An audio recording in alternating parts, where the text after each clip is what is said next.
Are you ready for the best damn radio show on the planet? Man Hour Nation, rise up.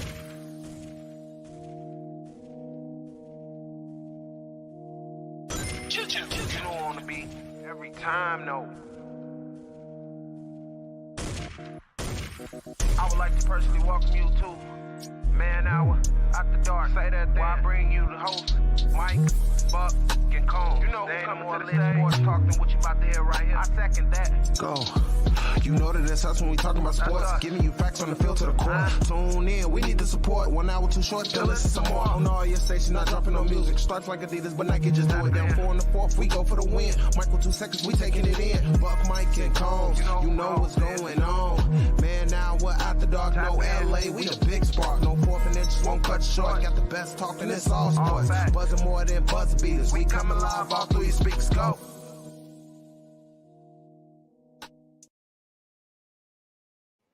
And what is going on, Man Hour Nation? It's your boy, BC Beastie Brandon Combs, coming to you live. This is Man Hour.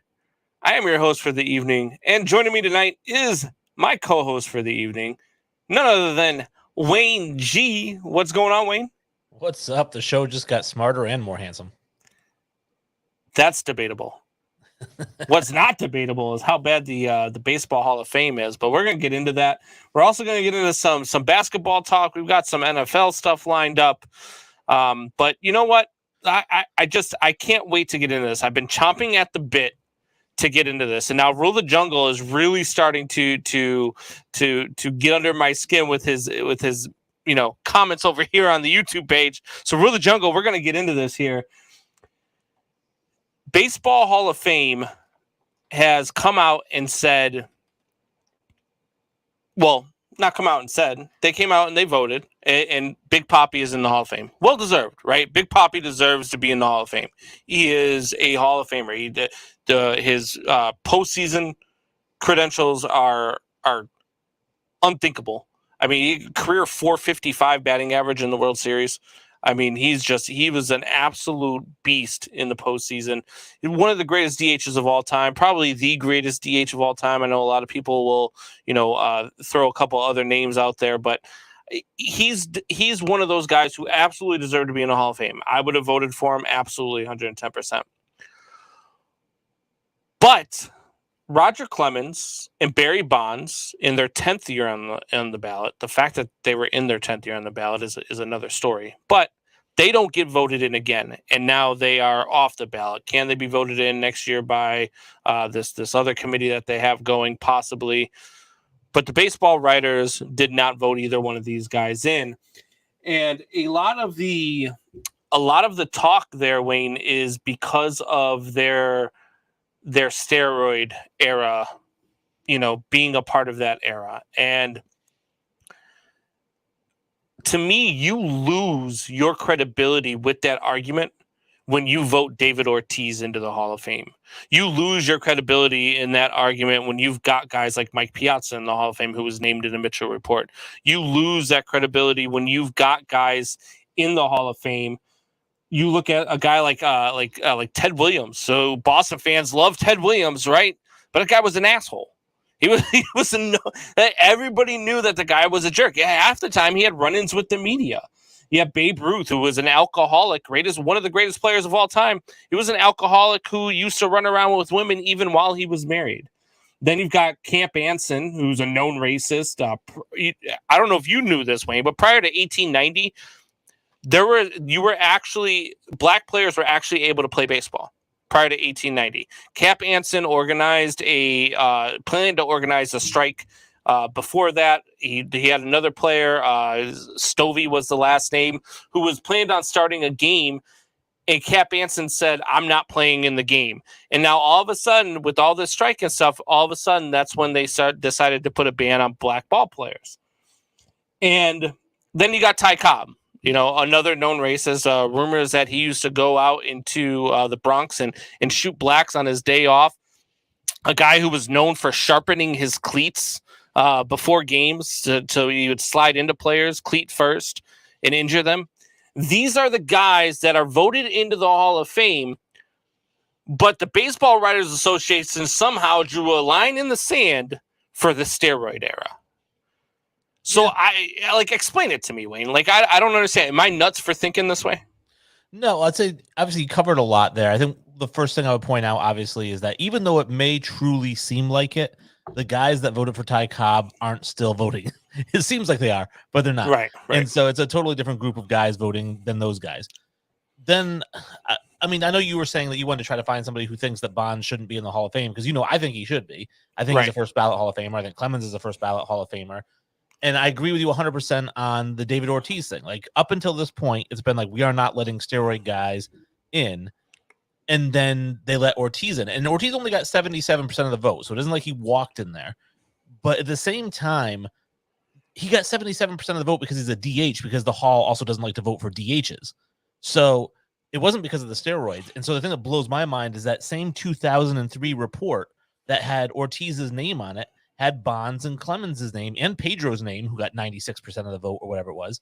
All those guys' names were on that report. So why are those two guys, or I mean, there's a handful of them, but those two guys in particular, why are they being singled out?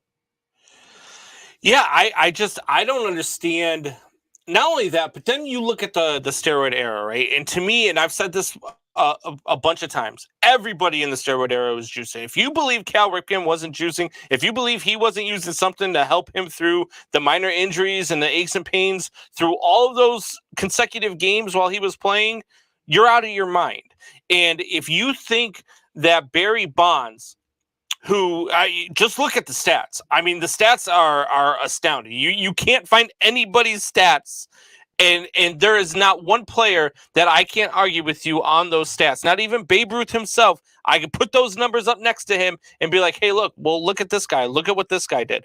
Barry Bonds has done stuff that no player has ever done, and no player will ever do again. When was the last time you saw a hitter in the ninth inning of a game where the other team was down by or up by 2 with the bases loaded and they intentionally walked the player? That happened. That happened to Barry Bonds. People were so afraid of Barry Bonds, they walked him with the bases loaded with a 2-run lead and less than 2 outs. It was unfathomable what Barry Bonds meant to baseball. It was just, I don't understand the keeping out of Clemens and Bonds and your whatever their obsession is with keeping these two guys out. And the funny thing is, and I know you pointed this out on the Man Hour Facebook page too, is that Barry Bonds and Roger Clemens both failed less tests than Big Papi. None of them have a positive test. And Big Papi does. So if their reasoning is, oh, well, he used steroids, he cheated. First of all, everybody in that era was cheating. Baseball knew they were cheating. Baseball made billions of dollars off of that and then made these guys the scapegoats. These guys can't get into the Hall of Fame because they use steroids. How much money did baseball give back of the billions of dollars that they made off of the steroid era? The answer to that is zero. So the players have to play. Oh, we're going to make billions of dollars off of your backs. Thank you for bringing baseball back, because we had to cancel the World Series in 1994. Nobody cared about baseball for 4 years. And now all of a sudden McGuire and Sosa are chasing records. And then Bonds is hitting 73 home runs in 2002. Great. Now we got our hand caught in the cookie jar. Now you guys are the scapegoats, and guess what? We're going to say that your statistics don't matter because you use steroids. Yeah, and I think that, one correction is that I know you said Ortiz tested positive and Bonds and Clemens didn't, but that's not 100% true. They're one and the same, because Ortiz, the report came out that he was on that 2003 list that was supposed to be anonymous. Like, the guys who took those tests weren't supposed to be named. It was supposed to be sealed, and Ortiz's name came out. Bonds and Clemens were also on that 103-man list. So they were all together on that, but none of them officially tested positive, not even Ortiz. Nobody officially tested positive for steroids. So they're all in the same boat there. There is obviously suspicion. I actually think that Bonds did use steroids, and I think that you should let steroids guys in. But that's a whole nother story. I'm just saying that he never tested positive. So you have no proof. All you have is speculation. And so basically it's like, hey, we're finding you guilty just based on the accusation with no evidence. Yeah, it's the guilty until proven innocent theory, right? And you look at a guy like Bonds who's got 7 MVPs, 12 Silver Sluggers, 3 times he was the Major League Player of the Year, 8 Gold Gloves, 2 batting titles, 14-time All-Star. I mean, this guy's got a 444 career OBP. 444 is his career on-base percentage. If you take away all of his home runs in his career, he still has a 384 on base percentage compared to Big Poppy's 380, and that's taking away all of his home runs, all 762. It's a misleading statistic because home runs don't count as much as walks when you figure that he was hitting 60 home runs a season, but he was walking 196 times. So that's another amazing stat, right? It's one that I always go to when talking about Barry Bonds when people are like, oh, give me a stat about Barry Bonds. Why was he so amazing? He once had a season where he had more times on base than he had at bats. Right. That is insane. That just shows how feared of a hitter this guy was. And for the baseball writers, for some reason, and look, 66% of them, good on them. 66% of them said let him in. 66% of them were like, we're voting him in. The other 34% need to lose their vote because to look at this ball player, to look at his numbers, to look at who he was on the field, to say, hey, you're not a Hall of Famer is a joke. It's an absolute joke. To say Roger Clemens, the all-time leader in Cy Youngs, is not a Hall of Famer is a joke. It's ridiculous. So now we've got the all-time hits leader in Pete Rose. We've got the all-time home run leader in Barry Bonds. And we've got the all-time Cy Young winner with 7 in Roger Clemens. All 3 not in the Hall of Fame. Right. It's a joke. Yeah. And I don't know how to, and the one that actually, I know it kind of gets lost in the shuffle because Bonds and Clemens are the 2 really big names here.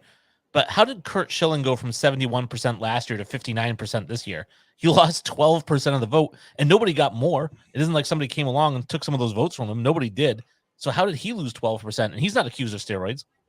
Right. And here's the other thing. So the baseball writers, when you go to their whatever the website is, and they show their reference for their votes that are actually made public. So the voters make their cards public, or they can choose to remain anonymous. So of the ones that are made public, 77% voted for Bonds to be in the Hall of Fame. So now you've got the ones that aren't made public. Shouldn't all of them be made public? I think so. Yeah. What are you so afraid? What are you embarrassed about? Like, you didn't vote for Bonds and you don't want people to know about it? Yeah, I don't understand the reasoning behind that. And then why are baseball writers voting anyway? Why isn't this a committee of former players, of players that are in the Hall of Fame even? You could have a committee of 10 players that are in the Hall of Fame themselves who say, hey, yes, look, this guy belongs in. Or no, this guy doesn't belong in. Because I guarantee you, if you let players that are in the Hall of Fame decide who belongs in the Hall of Fame, which I believe the NFL's that way, right? That's how the NFL votes? I think there's writers involved as well. There's a number of different criteria. I think they might actually have more voters in the NFL because I do think that Hall of Fame inductees, certain former players, coaches all get votes, writers get votes. There's a lot more votes than there are in baseball. So why does the National Baseball Hall of Fame continue to let these guys who clearly only vote for the guys that they have good relationships with, that also have the statistics to back it up, into the Hall of Fame? I mean, to me, that's the only reason why you look at a guy like Clemens and you look at a guy like Bonds not in the Hall of Fame. And look, I'm a Cubs fan, all right? And I know a lot of people are upset that Sammy Sosa is off the ballot as well. I don't think Sosa's a Hall of Famer. I look at his numbers. I don't think he's a Hall of Famer. You could talk about his power numbers all you want. Other than that, the man was nothing. The same thing. I'm in the same way with Mark McGwire. Mark McGwire doesn't belong in the Hall of Fame either. Their home run chase that season belongs in the Hall of Fame. Maybe there needs to be a chase wing in the Hall of Fame or something like that. But those guys are not Hall of Famers. These guys are like, they're no-brainers. If you look at these guys and you look at these stats and you look at what they did on the field, there is no question that they are Hall of Famers. Yeah, I mean, I think McGuire and Sosa are as well. If Bonds and Clemens are, again, the whole thing, the reason that why do you think McGuire and Sosa are 500 home runs, 600 home runs? I mean, 4 consecutive years with 60. I mean, those are things that deserve to be in the Hall of Fame. If we're going to throw out the whole steroids thing and just say, hey, listen, we're letting in the guys who are the best. I mean, were McGuire and Sosa 2 of the best power hitters of their era? I mean, Sosa had a 273 career batting average. The guy had a career 344 OBP. I mean, sure. I mean, you could look at the home runs, the 609 home runs. Look, he is the Cubs all-time leader in home runs. He is a guy who I loved watching. I loved watching him play the game all throughout. I was enamored by the home run chase in 98, probably my favorite season of baseball other than 2016 for obvious reasons. But probably my favorite summer of baseball was that 98 season. And I loved watching that chase. But this is a guy who also struck out on average of about 133 times a year. This was a guy who was he was pretty much home run or nothing. He never really climbed above I know he never got to 200 hits in a season. I think one year he became close. I think it was that 98 season. I think he got close to 200, but this guy just was not, he was a home run or nothing type guy. I watched him wither away in pennant chases year after year with the Cubs. And he just, to me, I'm not putting him he was a subpar defender. You look at Barry Bonds. Barry Bonds got 8 Gold Gloves. Okay. Sammy Sosa was I don't even know if he ever won one. And if he did, it was just because of his name, but I'm pretty sure he never won one.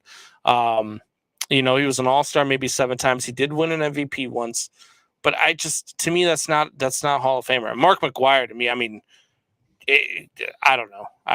Mark McGuire is just not there for me either. Neither one of these guys are there for me. But to me, Bonds and Clemens, you could call them borderline, right? Sosa and McGuire maybe borderline Hall of Famers. But Roger Clemens and Barry Bonds are no doubters. Well, see, and I think that you're looking through a keyhole, so let me open the door for you, which is, let me ask you this. What is Ozzie Smith's career batting average? What's his career OBP? Like 210? I mean, how many home runs did he hit in his career? 3?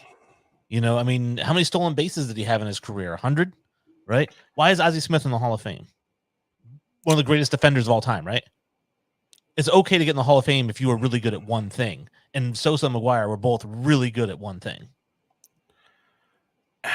Yeah, but see, when you look at guys like Ozzie, I don't know that I would have voted Ozzie Smith into the Hall of Fame if I had a vote. That's the thing. I mean, look, this is always up for debate, right? You can look at all these guys, look at their numbers, look at all this stuff, and you can argue it till you're blue in the face, right? To me, Ozzie Smith is not a Hall of Famer. Sammy Sosa is not a Hall of Famer. These guys, to me, you can argue it, maybe borderline guys, but to me, those aren't the guys that you want in. Big Papi deserves to be in the Hall of Fame. He was a one-way player. I mean, he was a DH. He didn't play defense. And when he did, he wasn't very good. That's why he was a DH. So I don't know. I don't think that look, you can argue till you're blue. I'm not a big Ozzie Smith guy anyway. He's a Cardinal, so that's strike number 2 for me. But I don't know. I'm not a big Ozzie Smith guy. I wouldn't have voted him in the Hall of Fame. You think Ozzie Smith is a Hall of Famer? I do, because he did one thing really well. I think Nolan Ryan's a Hall of Famer. We've had this argument. Again, did Ryan walk a lot of guys? Did he have a really high ERA? Did he lose 300 games in his career? Pretty much. Not really, but pretty much. I mean, but he struck out 6,000 guys or 5,600 guys. That's why he's in the Hall of Fame. 7 no-hitters. He was really good at one thing, which was throwing a 100-mile-per-hour fastball. And I don't mind guys getting in who are really good at one thing. I'm just saying, and I'm not saying these guys should be in and these guys shouldn't, like you are. You're kind of cherry picking. I'm saying let everybody in. If they're really good at one thing, let them in. I don't have a problem with it. But if they weren't good at anything, then don't let them in. Yeah, and I see Rule of the Jungle comes in and says, Combs, everyone should be in the Hall of Fame because they are good people. No, I don't say that. That's what the baseball writers are saying. I don't look. I could care less. Look. Cap Anson, Hall of Famer. You look at his numbers; he's a Hall of Famer. Ty Cobb, no doubt, Hall of Famer. These are guys who are not good people. What I'm saying is that the baseball writers should not be drawing a line in the sand at the steroid era while you allow these types of people to be in the Hall of Fame. Because if that's your moral compass, is that they use steroids, I mean, it's a joke. And not only that, but the game knew they were doing it. Baseball, absolutely 110%. Barry Bonds and Sammy Sosa were smaller than me when they entered Major League Baseball. By the time that they left, their forearms were wider than my face. So they were clearly using, and everybody knew it. Baseball knew it. And now the players are forced to pay the price, and it's not fair. Well, I mean, I think that, again, doesn't necessarily mean that they're using. I think it's circumstantial evidence. Again, I think they were using, but is it impossible to put on 60 pounds over 5 years? That's 12 pounds per year. Is that impossible? No. I mean, Mike Trout's put on 20, you know? Trout uses HGH, so he has the ability, because Major League Baseball gives him a pass to use it because he has a thyroid condition. But that's what I'm saying. It's not impossible for Barry Bonds to go from 200 pounds or 180 pounds to 260 pounds over the course of 7-8 years, which he did. I mean, Bonds didn't just show up one day huge. Like, he gradually got bigger and bigger and bigger. And I don't know. And they talk about how he was a gym rat. They said Barry Bonds was in the gym 8 hours a day. So it's not completely unrealistic to think that he was steroid free. I mean, obviously, I think he used steroids, but it's circumstantial evidence because we don't have any positive tests that prove it. And it is possible to put on 10 pounds of muscle per year. So, yeah. Yeah. And then my other thing is, like, who cares? Who cares if they use steroids, right? We pay the price of admission to go see certain ball players, right? And Barry Bonds was one of those guys that when he came to town, you paid the price to go watch him play baseball if you're a baseball fan. And Sammy Sosa was another one of those guys. Mark McGwire was one of those guys. Those were the guys that you wanted to see play. And did you care if they were using steroids? No, you wanted to see him hit bombs. Would you care right now if somebody was using? No, because what you want to see is entertainment. You want to be entertained. You want them to show up and be the best version of themselves while they're on the field. Okay. And to sit there and say that you care about the sanctity of the game, and if they use steroids, they're cheaters, which that's another conversation. To me, it is just, I don't think you're being honest with yourself. I don't think you're being honest with yourself if you're saying that, let's say, let me come to you with one, Wayne.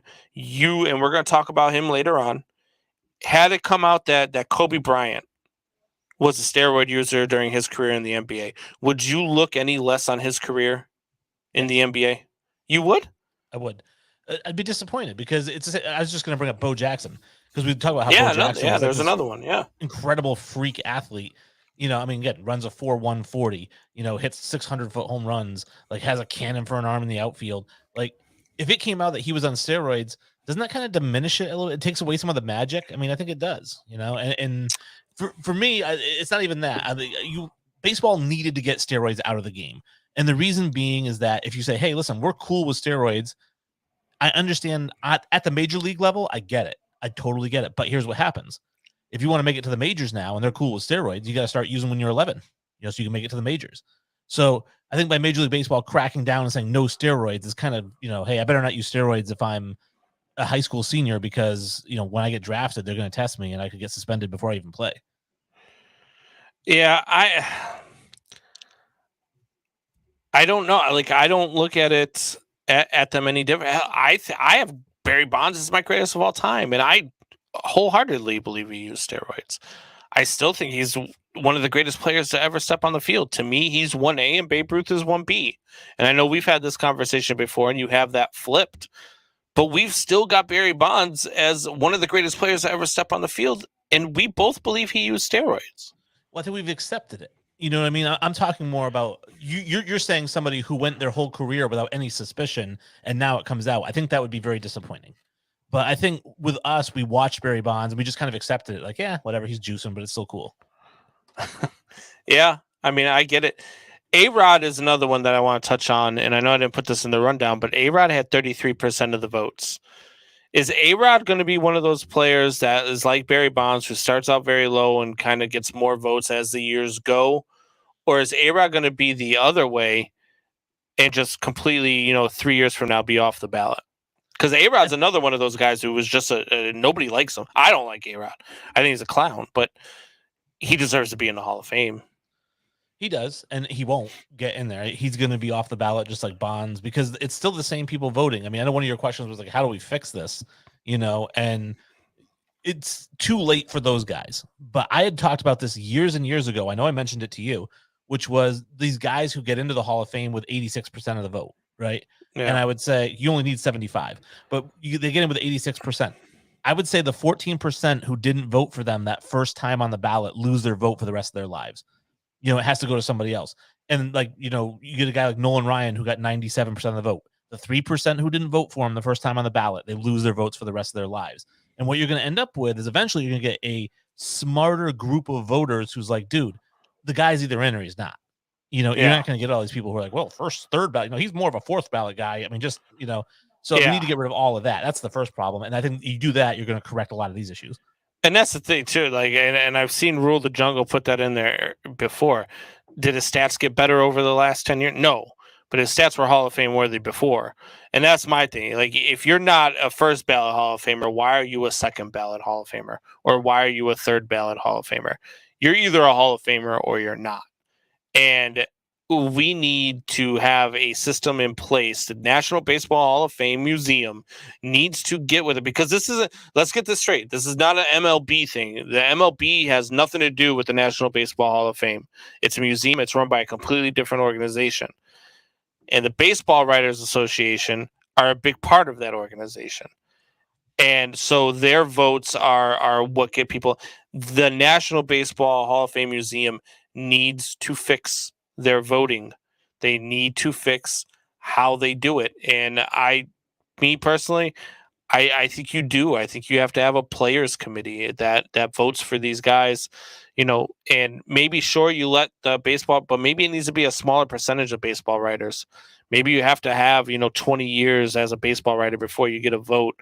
I think it's 10 years right now. But I mean, I look at guys that have votes and I'm just like, why does this guy have a vote? Remember, who was it? Dan Le Batard. Remember, Dan Le Batard is a famous one who got his vote stripped from him because he let the people choose his ballot because he wanted to show how much of a farce the voting system was. So that's what we can do to fix it. Is the National Baseball Museum needs to go ahead and change this. So we're going to get off the baseball talk. We are going to head to break. When we come back, we'll get through some of these comments here. I've seen some of them coming in I also saw Rule the Jungle said something about A-Rod being a voice of the people. We'll talk about that when we come back. We're going to get to a break. I know Buck uploaded some new commercials. I haven't seen any of these yet, so I'm going to see them for the first time right now.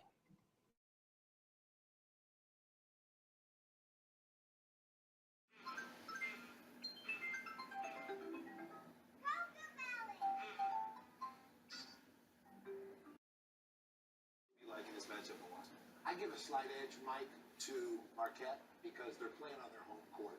And Marquette's been taking care of business on the road.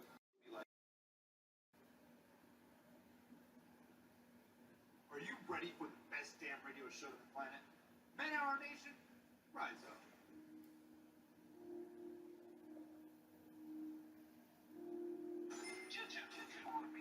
Every time, no.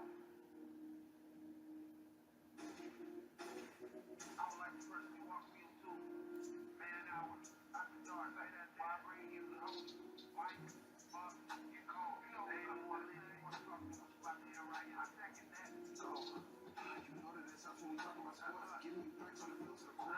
Tune in, we need the support. 1 hour too short. Now listen to all. All your station, not dropping no music. Strike like a station, not dropping no music. Starts like Adidas, but Nike just do it. Down 4 in the 4th, we go for the win. Michael 2 seconds, we taking it in. Buck, Mike, and Combs, you know what's going on.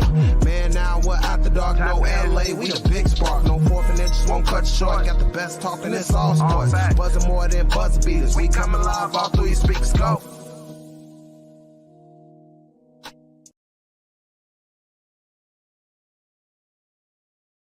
You're watching Man Hour. Hit that like button, baby. Man Hour Nation, it's your boy BC Beastie Brandon Combs coming to you with a special message. 22 veterans a day commit suicide. Now, that's 22 too many. And here at the Man Hour, we want to bring awareness to this. Our brothers and sisters deserve our support and our help. With the Take 22 merch, it's a small opportunity to show our appreciation and support to our veterans and take a small step to ending veteran suicide and treating PTSD properly. Every dollar spent on our Take 22 merch will be donated to the cause. So Man Hour Nation, rise up and show your support.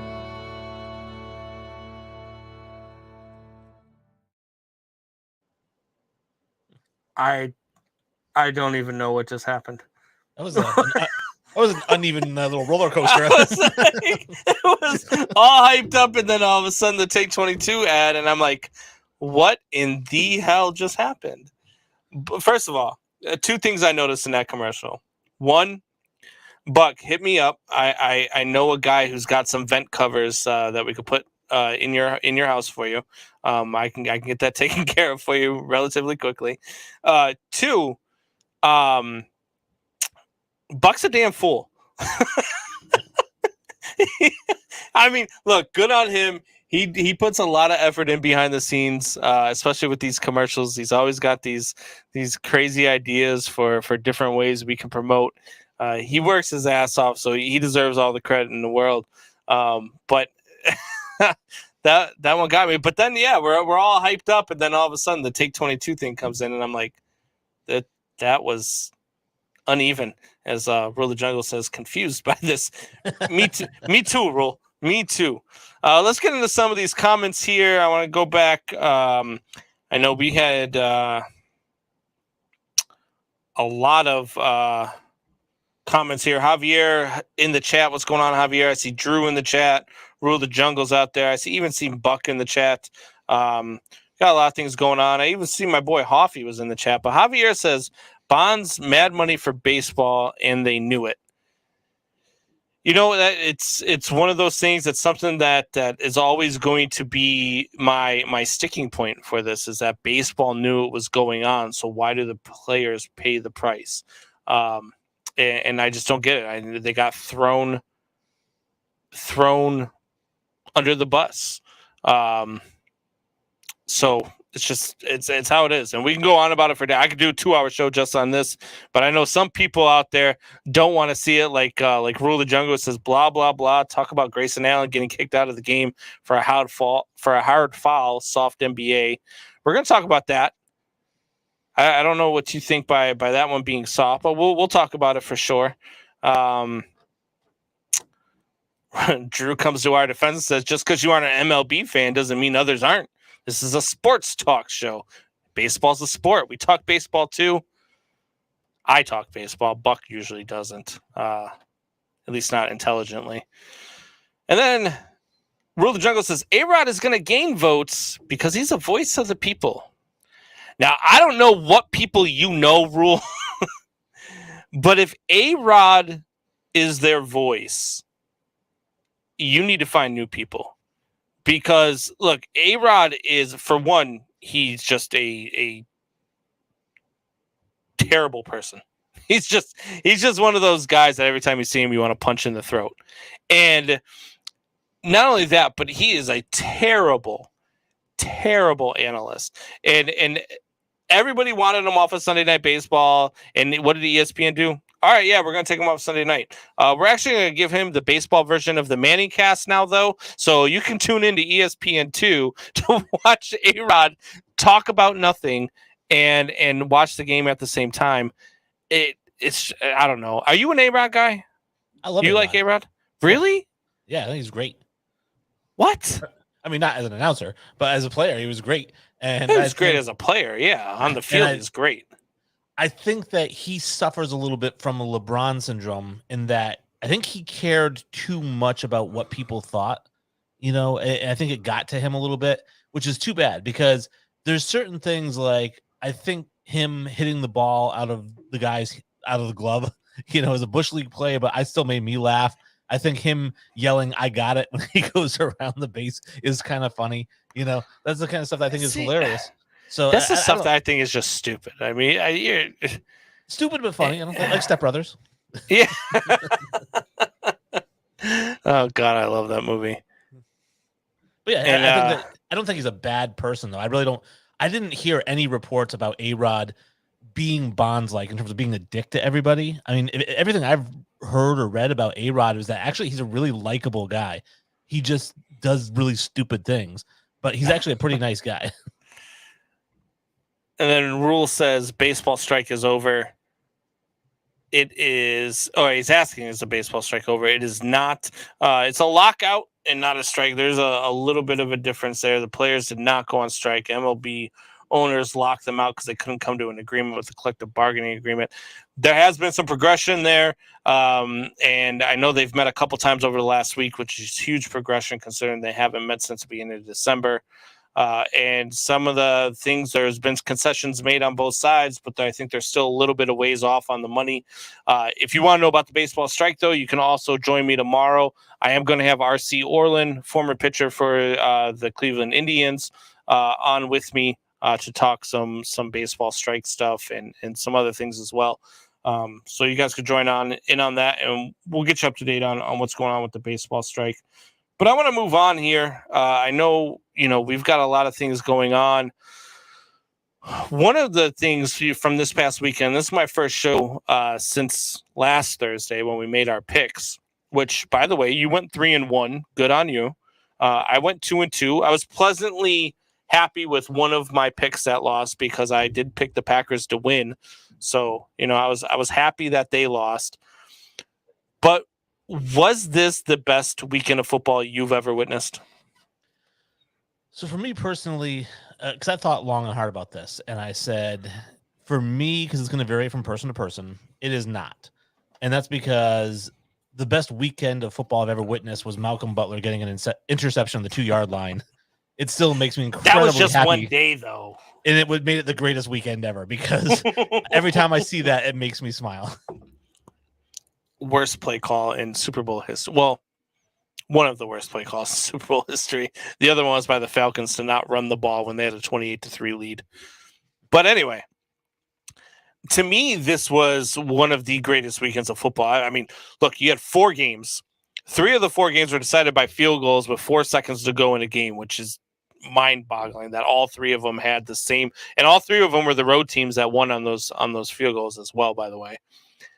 And then the Sunday night game, which just capped off the weekend, and 25 points in the last minute and 40 seconds was just, it was a roller coaster. And I wasn't a fan of either one. I was rooting for the Buffalo Bills because I thought it would have been great had you had Aaron Rodgers, Tom Brady, and Patrick Mahomes all eliminated in the same weekend. I thought that would have just been fun to talk about. I was rooting heavily for the Bills because they were my Super Bowl pick, preseason, and they showed that they belong. I mean, they really did show that they belonged. They played their butts off. Josh Allen had a hell of a game. The 25 points in a minute and 40 seconds and then overtime was just phenomenal to me. What was your biggest surprise, though? I think the biggest surprise for me was not losing a game being down with 13 seconds. I mean, that's mind-blowing. I think when Josh Allen threw that touchdown and the Bills took the lead with 13 seconds left, I thought the game was over. I mean, I think everybody thought that game was over. And then I think it was only later that I realized they only need a field goal. And so they've got 13 seconds. It's 2 passes, which they ended up making. Yeah. The thing that blew my mind in that, too, was like, I totally blame McDermott. He lost that game for 2 reasons. One, squib kick, man. Like, why are you kicking it out of the end zone and no time comes off the clock? Secondly, why are you playing a prevent defense when all they have to do is complete 2 passes? Like, you should be, I'm not saying all out blitz, but you shouldn't be playing all the way back. So that was the most surprising thing for me, though, because I really did think the game was over with 13 seconds left. And, this is why Mahomes is on that first tier with Brady and Rodgers. Yeah, for me, the biggest surprise of the weekend was Rodgers and Brady both going down on the same weekend. I did pick the Rams, and then 27-3, right? And I'm like, I texted the group chat, the Man Hour group chat, and I said, if he does it again, I don't know what I'm going to say. And he did it again. he brought the Bucks all the way back. Now, granted, there was 42 seconds left. It turned out to be too much time for Matt Stafford. How in the world you let Cooper Kupp get behind you in that moment is beyond me. Beyond me. But it happened. Matt Stafford, kudos to him. He's the one I'm rooting for the rest of the way. I would love to see Matt Stafford get a ring. But for me, having Aaron Rodgers and Tom Brady, this is going to be the first time in 12 years that we're going to see an NFC or AFC championship weekend without Aaron Rodgers or Tom Brady in it. That's mind-blowing. And to me, that's the biggest surprise of the weekend. Well, no, and the thing about Tom Brady, too, is like, I'm sorry, if that question ever comes up when you're at a party or at the water cooler, whatever it is, that question, if you had to bet your life and you had one drive to win the game, if you're not saying Tom Brady, just sit down. Don't talk football with anybody. Rule the jungle. Come on, man. Brady did not bring the Bucks back. The defense did. The defense did not put up 24 points. Nope. I mean, look, they had some crucial turnovers. They had some stuff that they did. They did their job. But Brady's the one that led the offense to put those points up on the board. I mean, some of those throws that he was making were, look, they're pinpoint throws. Look, is Brady, and we can get to this now because this is one of the questions I have. Is Brady still the same Brady he was 5 years ago? No. He's a 44-year-old quarterback who is still playing elite football. I actually think that he is done. I don't think we're going to see Tom Brady in the NFL anymore. I think that he is about to go, and you heard it from him. His family's going to weigh in on the decisions. First time you're hearing this from him. I think at this point in his life, he's probably got the different perspective. His kids are getting older. His wife is probably saying, "Hey, when is it time for you to give your time to us?" They're probably having that conversation. So I do think that this was the last we're going to see of Tom Brady, which is I kind of wish he would have went out last year, right? Go out on top, because now you're the end of Tom Brady's era. It just feels weird that it goes out the way that it did, right? But I think this is the last that we've seen of Tom Brady. But I don't think that Tom Brady was washed up. I don't think that Tom Brady couldn't do it. I think that I watched some passes that I felt showed signs of him not being the same quarterback that he has been. Some of the interceptions were ugly, but I felt like if Tom Brady came back next year, the Bucs are a favorite again. So I don't know. I think he's done. I think Tom Brady has played his last game in the NFL. What do you think, Wayne? I think it's tricky. I don't think there's any reason for him to hang it up. I mean, he just led the NFL in passing yards. He threw 40 touchdowns and had 13 interceptions. He had arguably a top 5 season of his career this past season. So why would he step away from the game? And I know he says, I'm going to talk to my family, but he's been doing that. I think it goes back to when he was about 40. Remember, he came out and said he told Giselle he was going to play until he was 45 because she's been pushing him to retire for a while. And he said, I'm going to play until I'm 45. Well, now he's 45, right? But at this stage, how do you walk away when you're this good? I understand if he had like a not greatest season, like if he threw for 3,800 yards, which would still be a good season, but he threw for 3,800 yards. I'd be like, all right, he's starting to decline a little bit. He doesn't want to decline too much. We all agree he can still play, but he's going to hang it up. Dude, you can't lead the NFL in passing and walk away after that. And I only think he's human because I saw him bleed during the game. bleeding from his mouth, which he got his first personal foul of his career in that game, which shows that his passion is still there. I think that the guy is a top-notch competitor. I think he's a maniac when it comes to being a competitor, which is why I don't think that he is fully invested in a retirement right this second. I think it's going to take a little bit. I think it's probably prior to the draft, and we're going to have that, he's going to have his press conference, and I think he's going to hang it up. I do think that Giselle is going to weigh in on that. I see Real the Jungle again comes back in and says, not being the same quarterback equals washed up. Really? So Lamar Jackson wasn't the same quarterback that he was his MVP season this year. So is Lamar Jackson washed up? I mean, there's lots of quarterbacks who weren't the same quarterbacks that they were a season or 2 seasons ago. Does that mean that they're washed up? Or does it just mean that they just weren't the same quarterback this year? Like, I don't think it equals washed up. And I see Javi comes in and says, I'm at the Heat game. So thanks for joining us and watching while you are at the Heat game. Shows how interesting the Miami Heat are. Yeah. Spoiler alert, Tyler Herro's a bitch.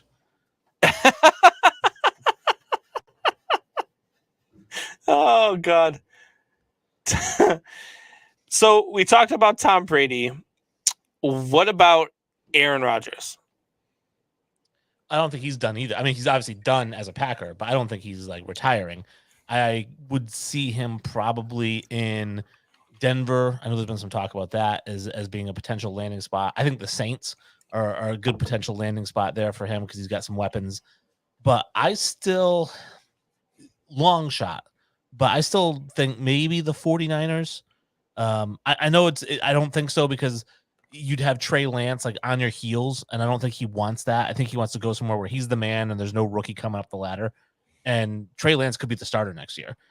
I think Trey Lance could learn a lot from Aaron Rodgers, but he didn't seem too keen on teaching Jordan Love how to be quarterback. So I think he goes somewhere where he can just start and there's no rookie pushing him, which is probably Denver or New Orleans.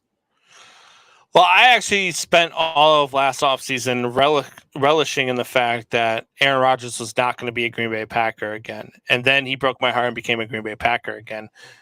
I think he's going to stay a Green Bay Packer. I just think that that's how it is. I think they're going to, talk to him. Maybe they're going to allow him to have some influence on the draft. Maybe they're going to allow him to have some influence on their free agency. And I think that they're going to try, because they're not that far off from being a Super Bowl caliber team. I think that he'll be a Green Bay Packer again. One of the things I want to touch on is something that you just said, and that is that Trey Lance might be the starter in San Francisco next year. Now, I believed the same thing, but I also believed it prior to the playoffs. Jimmy G is now taking them to another NFC title game. And possibly, if they find a way to beat the Rams, which they've done 6 straight times, this would be the 7th, a Super Bowl. 2 Super Bowls in the last 3 years. How do you,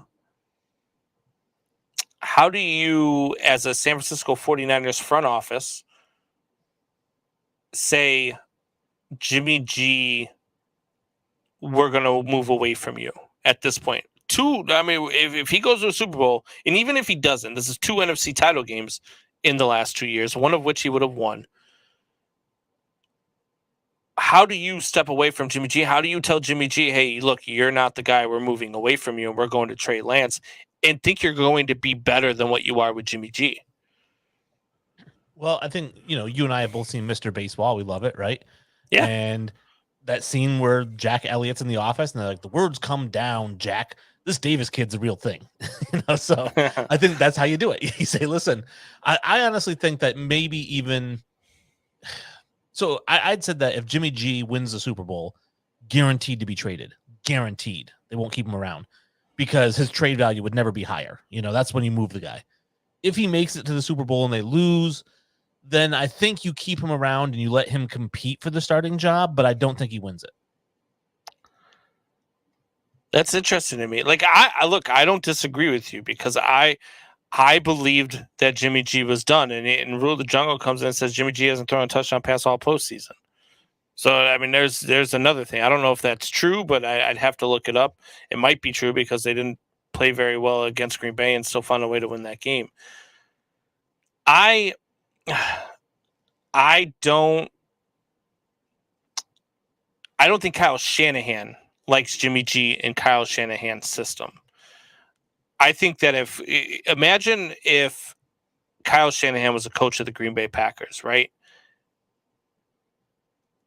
I think that the Packers would have won a Super Bowl already because I think Kyle Shanahan's a better coach than Matt LaFleur, and what he would do with a quarterback like Aaron Rodgers, I think would have been fun to watch. But that's why I think Jimmy G is done in San Francisco, even if they win the Super Bowl, which would be crazy in itself, right? How many times do you see a quarterback win the Super Bowl and then not be on the same team the next season? Doesn't happen very often. Right. Tom Brady comes to mind. But I mean, that that was a different story, right? Well, no, but did they win a Super Bowl the year before? No, he went. No, that's right. Bad year. Kansas City played that year. Yeah. So I don't think Jimmy G comes back. I agree with you. I think it's an interesting conversation because this is a guy who is a quarterback who has been to 2 NFC title games in 3 years and possibly 2 Super Bowls in 3 years. And what if they win a Super Bowl? How do you say, hey, we're going away from Jimmy G? It's interesting to me. Well, you put a video out there of Trey Lance throwing the ball 70 yards on a rope, and the fans will go, oh, okay. It's true. And Rule the Jungle says Kyle isn't a good coach. I don't know what you're seeing. I think Kyle Shanahan is a great coach. I think he's proven it. But everybody's got their opinion. Javi says you are wrong. Hero is the next superstar. That's hilarious, Javi. You should be a comedian. He is a comedian. You should see his bets that he puts down. But get back to the NFL. Look, so we talked about the Packers, we talked about the Bucs, and we touched a little bit on that Chiefs game, Chiefs and Bills, and then it went to overtime, right? And overtime, Chiefs win the toss, go downfield, score a touchdown, win the game. Buffalo never has a chance. Is it time for the NFL to change the overtime rules? Well, it was time a little while ago, and they did. I think that there's a lot of people arguing for a change that don't realize they didn't make a change that long ago. It was less than 5 years ago, I think, when they went from, you could kick a field goal on the first possession and win the game, sudden death.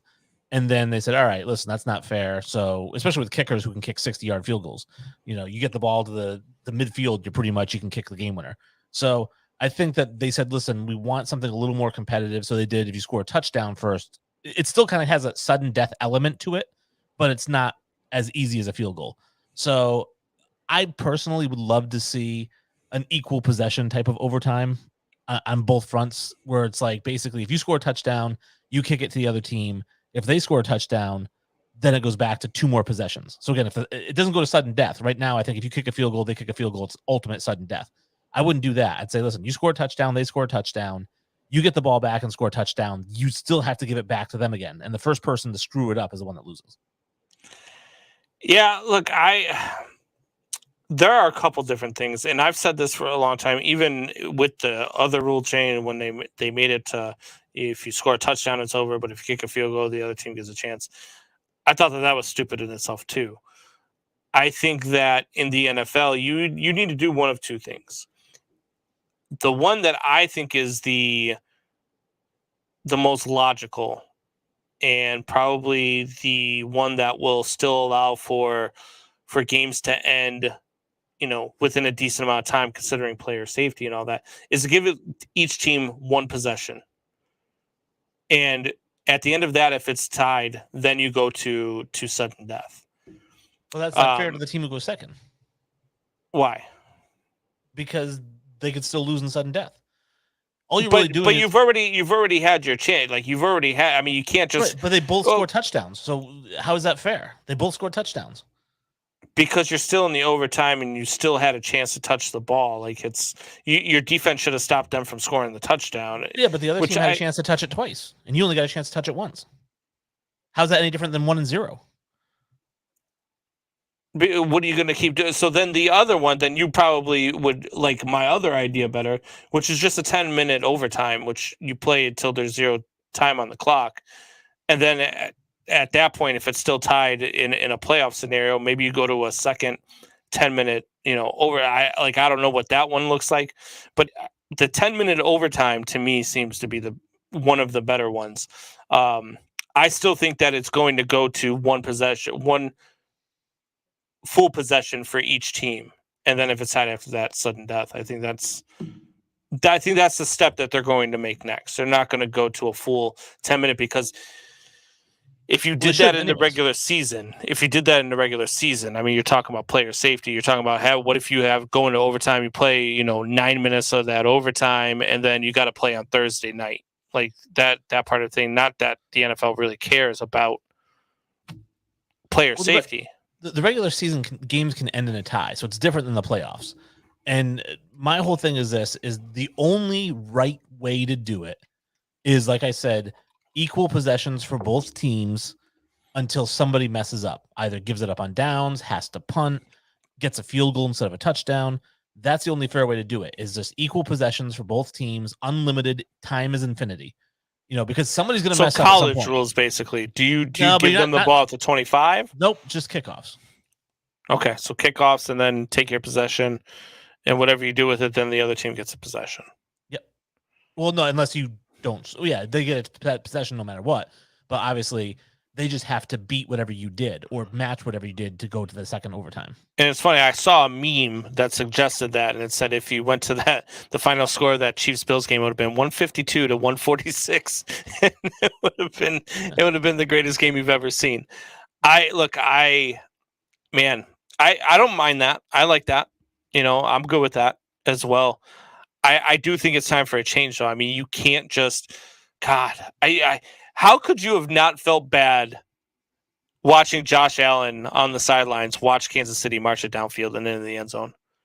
Like, the look on his face was like, what else could he have done to win that game? Obviously, I know, probably called heads, but what else could he have done on the field, playing wise, better to have won that game? And the answer is nothing. I mean, there's nothing he could have done better. He played a phenomenal game, and I think that the overtime, I think it's just they've got to find a way to fix it. It's just sad that in every game there has to be a loser. I mean, how do you think Tom Brady felt getting his team the go-ahead touchdown and then watching David Tyree stick him the ball to his helmet and end up losing that game? Yeah, it's crazy. I mean, you can go back and forth. Let's get into the comments here before we go to another break. Buck says, leave it alone. Stop overreacting. That's not overreaction. That's just you being a Kansas City Chiefs fan. Ended up, everybody outside of Kansas City was not happy with the way things ended up because they felt like they were cheated of an actual finish. You didn't get a chance to see. And look, I had no horse in the race whatsoever. I was just enjoying it. Like, I was loving every minute of it. I'm sitting on the couch in my living room watching the game, going back and forth, and I was just I was enamored by the whole way. I just felt like I felt like we were cheated of an actual ending of that game, and so I was just disappointed in the way that it ended. That's all. I was happy because I picked the Chiefs to win. Would you have been happy had the Bills won it without the Chiefs? No, getting a possession. Absolutely not. Here's the thing: I don't like. First of all, going back, so we're getting confused. I didn't want the Bills to win no matter what, because I hate the Bills because they play in the same division as the Patriots. But secondly, I agree with the overtime rule. If the Bills won in my rule with the back and forth thing, and the Bills win, I'd be happy with that. But okay, that's fair and square. I think they kind of got cheated. I agree with that. But at the same time, I'm glad Kansas City won, and I hope Mahomes wins another Super Bowl. Yeah. No, I don't disagree. I see Javier's donated a $4.99 to the broadcast. Thank you, Javier. Appreciate that. I thought that was a fine for saying that Tyler Harrow's gonna be the next superstar. That's probably what that might be what it is. Maybe that's what that $4.99 is. But I appreciate it, Javier. I appreciate the donation. Appreciate the love. He says, "Love the show. Have to go to work now." I thought you were at the Heat game. I'm so confused right now, Javier. But thank you, Javier. Thanks for joining. Have fun at work. Hopefully the Heat lose. Just kidding. Well, not really. I'm a Bulls fan. Anyway, we're gonna hit our next break. We're gonna watch another commercial that Buck threw up, and we're gonna find out what it was like. If you haven't seen this yet, you're gonna be just as surprised as I am. Here we go. If I'm home from work and relaxing, I watch Man Hour while doing dishes. In bed, hiding from your wife and kids. what do you do when your husband and kid are obsessed with the Man Hour? You watch it with them.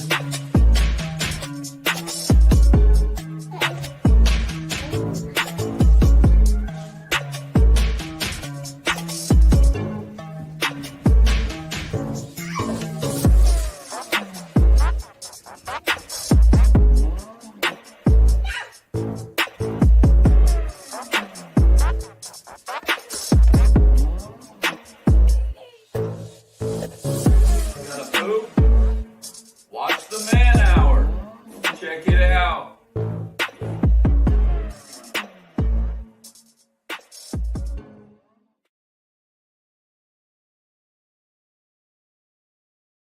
Have you ever wanted to go to Vegas to see the NFL draft?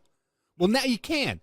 Simply head over to youtube.com/manhour, click on that join button, become a $5.99 member or higher, and you get free entry. Simple as that. So head over to youtube.com/manhour and hit that join button. You won't regret it.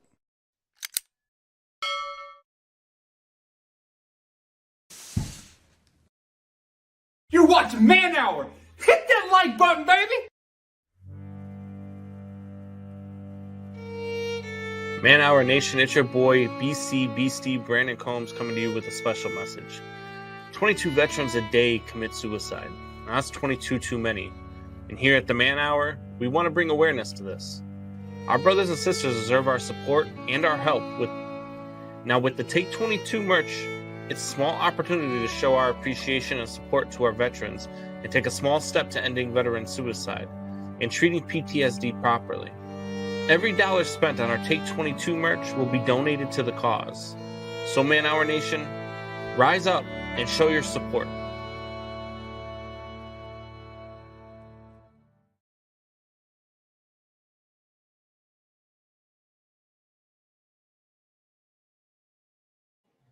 You got to break them up. I got yeah. It's got to be. I'm gonna talk to Buck. It's got to be a separate one because it was good. It was good right up until the Take 22 one came. I see the it's funny because to me I always crack up because every time Buck does a video, it never fails because you can always hear River in the background making some sort of noise, right? Because River's always next to his dad, hanging out. Always wants to be a part of the show, always joining in while Buck's on camera. But every time he does one, it's not a Buck video without River's voice in it. But yeah, it was absolutely hilarious. But yeah, we've got to break up the takeaway 22. That's for sure. Yep. I would look for a new Take 22 commercial or anyways. Like, I don't like the sad violin music. You know what? Here's what I'm thinking is maybe like an image of like soldiers saluting with like the flag, and then what you're saying is kind of rolling down the screen, but with maybe like the light tapping of a snare drum in the background instead of the sad violin. Hey, there you go. I like that. The sad violin does throw me off a little bit, but hey, look, I can't complain. Buck does all this on the opposite. Buck says, watch the live today. He came up at about 8:15 and said, Dad, I pooped. Oh, man. Never fails. I love it, though.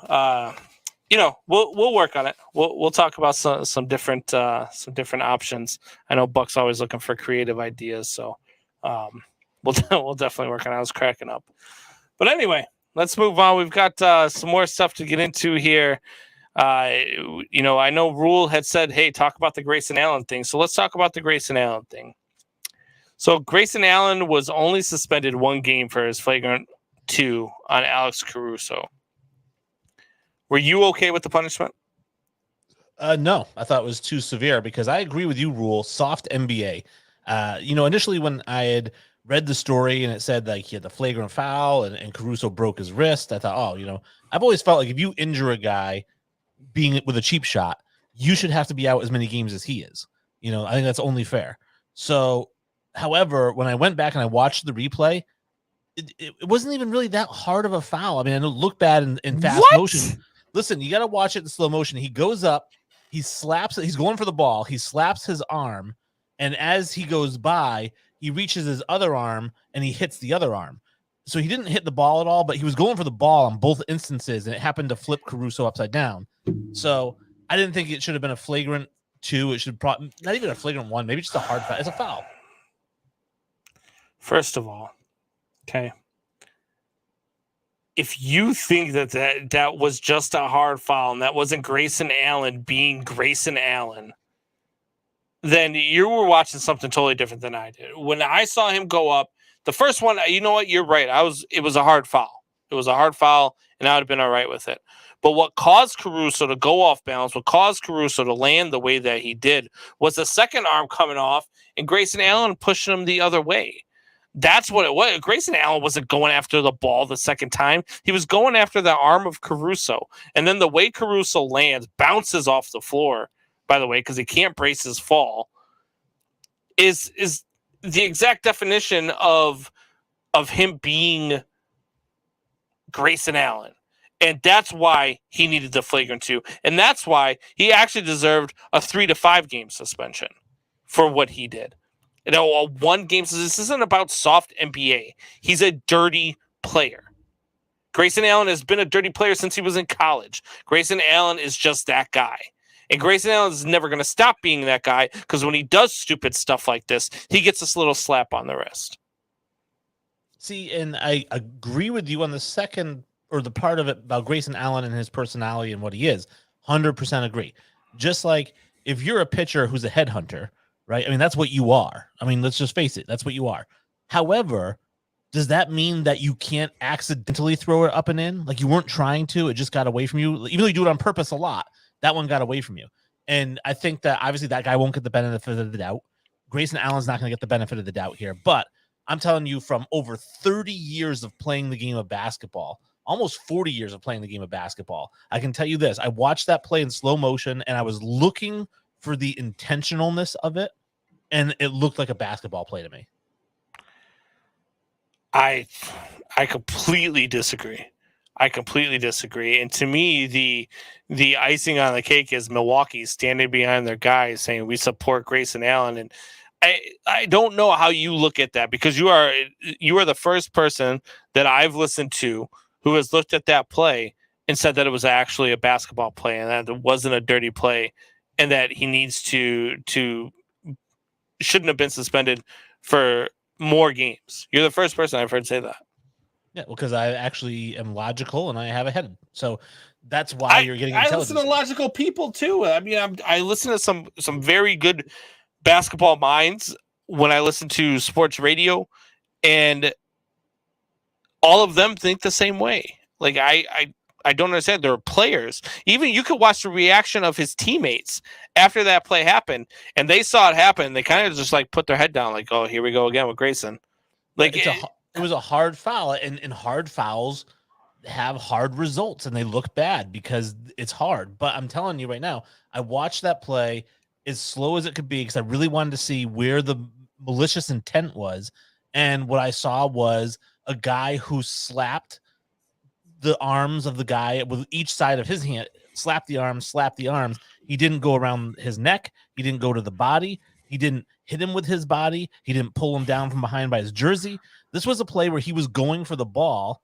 And when he got that first foul, Caruso still had an opportunity to make the shot. So I think that he was trying to prevent him from making the shot. Now, maybe that led to the injury. I'm not saying it didn't, but I'm saying that it was still a basketball play. He wasn't trying to hurt anybody. So he did that to Alex Caruso and he got a 1-game suspension. What if he did it to KD, LeBron James, or one of these other stars in the league? How severe would the suspension been then? I couldn't tell you because I'm not the one that makes those decisions. If he got a 1 game for this, it should be a 1 game for that. I don't think it should be any games for either. But I think that I understand what you're saying is that obviously if it were a bigger star than Caruso, then it would have been more severe. And maybe you're right, but it doesn't change the fact that to me it shouldn't have been a suspension at all, no matter who it was. And Rule of the Jungle says if he did LBJ like that, he would have been kicked off the league. I agree. I think that that's what warranted the 1 game suspension was the fact that it was only Alex Caruso. And I think that that's how the league judged it. Had it been a big name guy, had it been one of the league's top stars, this would have been a big issue. He would have been suspended for a lot longer time, which is why I think that this should have been a longer suspension. I don't think this was just a hard foul. I think this was Grayson Allen being Grayson Allen. He's just a dirty player. And that's my next question to you is there a dirtier player in the NBA than Grayson Allen? Patrick Beverley comes to mind. I mean, Grayson Allen doesn't stand by himself. You could put him on a tier, like we talked about quarterbacks on tiers. Patrick Beverley's pretty dirty. Lance Stevenson's back in the league. He's a pretty dirty player. So there's a few guys. I don't think Grayson Allen is head and shoulders above anybody, but I'd say that he is got the reputation. Yeah, there's not. So I'm just now getting back into the NBA this season. I really haven't been a big NBA guy. I'm just now starting to kind of adjust to, because I'm an old school guy when it comes to the NBA, right? Like I love the 80s and 90s NBA. I love the, drive it to the lane, the post them up, the actual what the NBA was back then. And it's just a different game than it was back then. So I just hadn't been able to really adjust, but I'm starting to adjust, and I'm it's to me it's still a 3-point and slam dunk contest every night. Nobody really plays defense, but I'm starting to get back into it. So I don't know who are the dirty players. I know Grayson Allen because I remember watching him play in college, and I've seen him throughout his time here and there in the NBA, and I know who he is. So I don't know if he's the dirtiest player, but I'll take your word as to what you just said regarding him. Are you okay with the Bucks defending him there? Of course. He's their teammate. You should always defend your teammates, right? And 2, like I said, it wasn't even a flagrant foul. So, I mean, why wouldn't you defend him? It was a basketball play. So you say, hey, listen, we're behind this guy. He was trying to stop Caruso from making a basket. He didn't do it in a dirty way. So we're 100% behind him. And we hope that if we're going up for a dunk or an open lane, we hope somebody fouls us the same way because, listen, it's a competitive sport and you shouldn't be trying to, allow layups. Yeah. Yeah, I don't know. I still don't agree that it was just a hard foul. Maybe it is. Maybe it's his his persona that makes me look at it that way, right? I don't know. Had I seen Zach LaVine or DeMar DeRozan do the same thing to another player, if I would have felt the same way about it, right?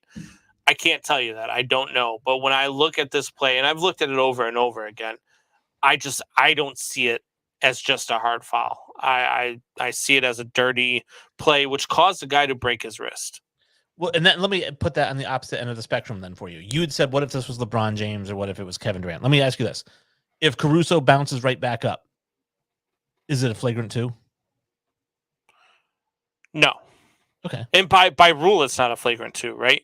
By rule, it's because of the impact and because of the severity of the play is what determines it. And by the way, I mean, Caruso was up and he was in the huddle. They didn't know that he, was leaving the game or anything. He was still in the huddle when they decided it was a flagrant 2, when the referees decided it was a flagrant 2. But the way that they described it was because the player was in the air and because he landed violently, that's why they were calling a flagrant 2. So by definition of the rule, that's why it's a flagrant 2. And I get that. Well, that's silly. I mean, if you're a dumb basketball player and you don't know how to fall, then that shouldn't be held against the guy who fouled you. I see. I don't know. We'll have to agree to disagree on this one. But getting into some more basketball talk here, the Clippers erased a 35-point deficit to beat the Wizards. When healthy, are they the best team in the league? No, that's just bananas stupid. I mean, listen, they're 24-25. Okay, the defending Western Conference champion Phoenix Suns are 37-9 and atop the Western Conference. So are they really better than the defending champions who just got better this year? Are they better than the Golden State Warriors who started off in first place and just got back Klay Thompson, who's an MVP on every other team in the league? Are they better than the Bulls, the Nets? Are they better than the Sixers, the Bucks? I mean, to me, the Clippers, if completely healthy, probably aren't even a top 14 or 15 team in the league. Yeah, this is I think it's the third time this season that they've erased a deficit of 24 points or more, which seems to me that they're comfortable when they are down.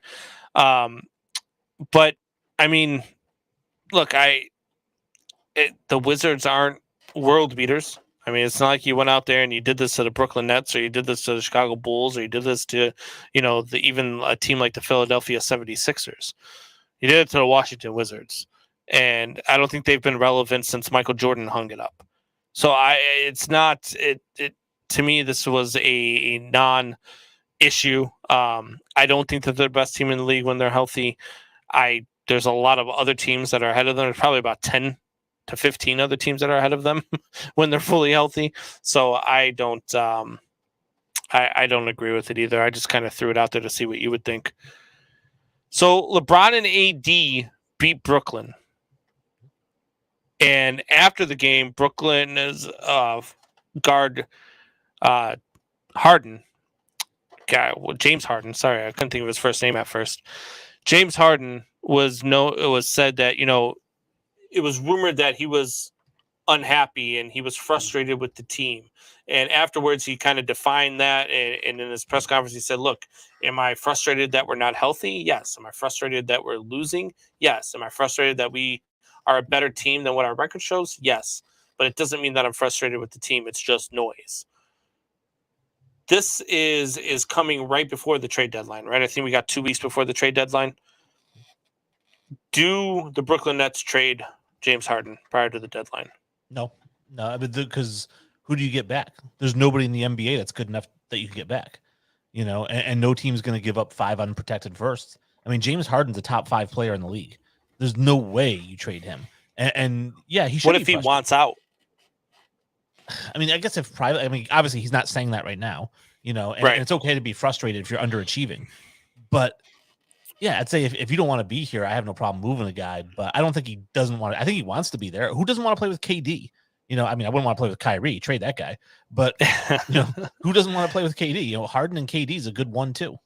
Yeah, and I get his frustration as well. I would be frustrated too, knowing that, our record at home isn't very good. And part of it is because KD's hurt. The other part of it is because Kyrie doesn't play home games. Like Kyrie, because he refuses to get the vaccination, is not allowed to play home games in Brooklyn, which I don't understand half of these rules because they're the way that it works is that if you're an unvaccinated player and you come to Brooklyn and you're on the opposing team, you can play. But if you're unvaccinated and you're on the home team, you can't play. And same thing as like in Golden State or something like that. There's a bunch of different areas that are the same way. So I don't understand how all that works. But so Kyrie's not playing home games. And it's frustrating now. How much more frustrating is it going to be for Harden come to playoff time when you got a home game, Game 7's at home, and you got to play without Kyrie Irving? That's a good thing. You think that's a good thing? You think they're better without Kyrie? Yeah, I think Kyrie just messes everything up, especially if you're only playing every other game or only away games where it's okay for him to play. I mean, that's why I say trade the guy. Get somebody who can play every single day. And Harden, like I said, he's a top 5 player. Kevin Durant, top 5 player. Kyrie, I don't know where he is, but get rid of him and get somebody in who can play every single game. I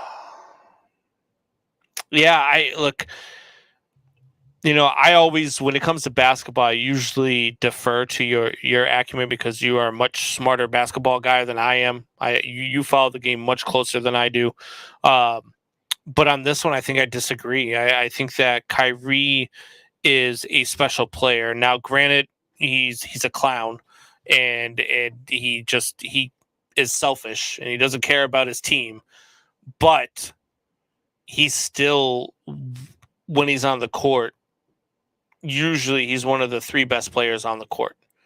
And for that, I can't imagine that you're not better with him on your team. Yeah, because it doesn't make sense. Like I said, because he's not playing every game. So you're basically learning how to play with a guy every time you play with the guy. So I just think it's a mishmash. It doesn't make any sense. So even though you may practice with them all week, I mean, we know NBA practices are just shoot-arounds. You know, just move them along. Get somebody else. Rule the Jungle says Kyrie is the best point guard in the league. Listen, are you and Javier like chatting up funny things to say together? Because they got the really same. Funny. They got the same Kush dealer, is what you're asking. I mean, I'm not gonna say that Kyrie's not good. I mean, but are we really gonna put him ahead of Damian Lillard and Steph Curry? I mean, come on, let's get real. Yeah, I agree. Rule the Jungle also says, who has worse hair, LBJ or Harden? Harden. I don't like the little little poop dreads they all do. I don't love those. Do cornrows. Like Iverson was cool, man. I loved, especially like when he did like designs and stuff. That was really cool. But yeah, I would take LBJ's receding hairline. Yeah, I agree.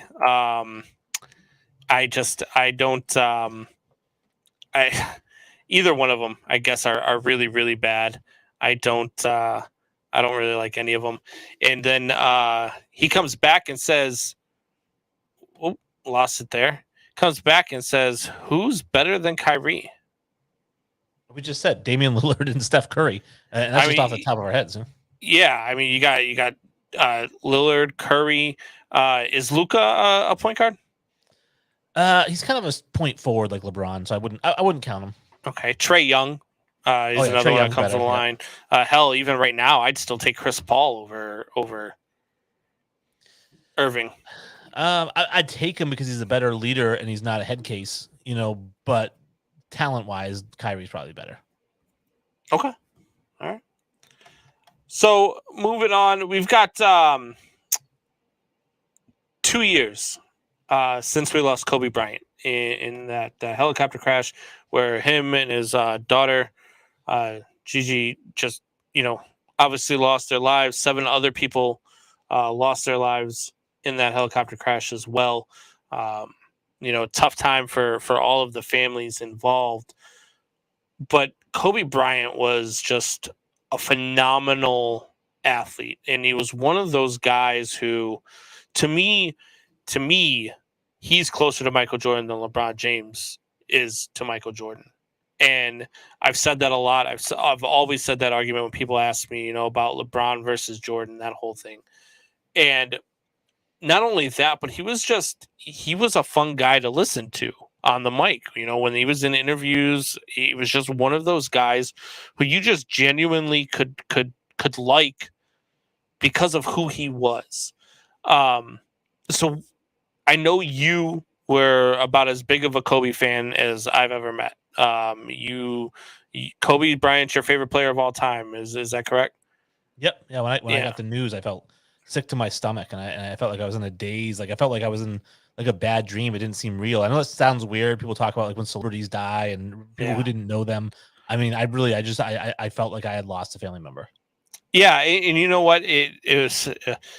I was downstairs. I think I was watching TV or something, and I went upstairs, and Michelle had said, "Did you hear about Kobe Bryant?" I said, "No, why? What?" She's like, "Yeah, he died." I said, "Get the hell out of it!" I didn't believe her, so I started looking up stuff on my phone, and then all of a sudden everything starts blowing up, and it was tough, man, because you watch a guy throughout his whole career, and I get it. People say that all the time.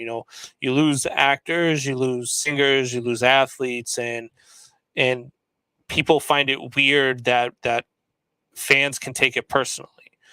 But when you follow somebody so closely, when you are a part of their career, and when you are so invested as a fan, as a real true fan, when you're that invested, it hurts, man. It hurts like you've lost somebody that you knew because you were around them for so much. They were such a big part of your lives. And so I can understand how you felt that day. Cause even myself, who, I loved watching Kobe Bryant play. He was just one of those guys who I just, felt had a whole lot more to give, and it was going to be fun watching Gigi play. I thought a lot of people thought maybe she was going to be the first woman to ever play in the actual NBA as opposed to the WNBA. I've heard that thrown around a lot, and Kobe being Kobe and being the competitor he is, I wouldn't be surprised if she had that same energy and she was still going to go after it as well. What is your favorite memory of Kobe Bryant? So there's quite a few. I mean, obviously the 81-point game, it was huge. And obviously it led to the commercial with Jalen Rose when he wants the 81 olives in his martini, which I laugh every time I watch that. The 81-point game was phenomenal. The game he hit 12 3-pointers in a game, and that was in 2007. But probably one of my favorites, because every time it pops up, I laugh. Kobe, people don't realize he was such a killer. I mean, such a killer, to the point that you have to understand, like, you watch movies about guys who have like guns in their face and the hammer's cocked back and they just like light up a cigarette and they're like, I don't care about you, right? Just like so cool. And I think of that highlight of Matt Barnes doing the fake, like he's gonna throw it in Kobe's face, and Kobe didn't put his hands up. He didn't even blink. It was just like, go ahead and do it. Yeah. And for me, my favorite memory of Kobe Bryant is off the court. He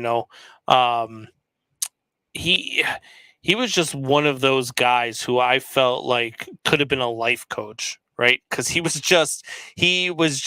that guy who didn't accept failing. He was one of those guys who always wanted to make everybody around him better. And one of the things that I'm always going to remember is a quote that he have, and it was, it's the one thing you can control. You're responsible for how people remember you or don't remember you. Don't take it lightly. And that was one of the things like that actually hit home for me, because it's true, right? When you pass, you are solely responsible for how people remember you. You are solely responsible for how you treat people. You are solely responsible for how you interact with people. You are solely responsible for being the person that you are. And to me, that didn't show any differently when Kobe passed, because what showed, I mean, you have basketball players on the court crying when they were doing the tributes to Kobe Bryant that night. And then you had, the funeral and all the speeches that were given and all the lives that he touched players. And it was just, to me, Kobe Bryant was just that guy. And I know he had his indiscretions. I know we had the whole Colorado thing, and there was something, like, people aren't perfect, but he was one of those guys that just kind of was there. And he was one of those guys who I felt like if you needed something, or if you needed to talk, or if you needed somebody to give you their honest opinion about what you needed to do with your life, I felt like he would have been that guy. And so for me, that's my favorite memory of Kobe Bryant. I heard a great story by Jay Williams, who used to play in Chicago, played for Duke, and he talked about his rookie year in Chicago, and they were playing the Lakers, and he said he walked into the gym, and Kobe's already in there, like, hard workout, like, I mean, going hard against guys, 1-on-1, 1-on-2. The trainer is really trying to working them, and he's dripping with sweat and just hardcore. And Jay Williams is like, so I started shooting around, trying to warm up, kind of get going. And I probably shoot around for about an hour, hour 15. Like I said, Kobe was already drenched in sweat when I got there. After about an hour, 15 minutes, I kind of go back to the bench. I take my shoes off, and Kobe's still going hard. And I hear him still going hard as I'm walking out of the arena, or out of the hallway. And after the game, I met up with him. I said, Kobe, man, the warm-ups this morning, like, that was nuts, man. What was that all about? And Kobe said, I saw you walk in, and I just wanted to let you know that no matter how hard you work for the rest of your life, I'm always going to be working harder than you. And he is, look, I love Jay Williams. I loved Kobe Bryant. That's a great story. There's so many of those stories. The one Jordan told prior to that, and where he's whispering in Jordan's ear and talking to Jordan, and it's talking about how he's going to take them, when they're playing one-on-one. Like, those are the things. Kobe Bryant was that competitor, and Kobe Bryant was that guy. We were all blessed to have been a part of his career, to see the game that he played, and it's always going to be sad what happened that day in the helicopter, but we are all able to look back and remember some of the things that we remembered about Kobe. So it's always a good little tribute for that. So with that being said, we are going to take another break. Another commercial that I don't know if I've seen this one before, but I guess we'll find out. We'll be right back. Give us 2 minutes.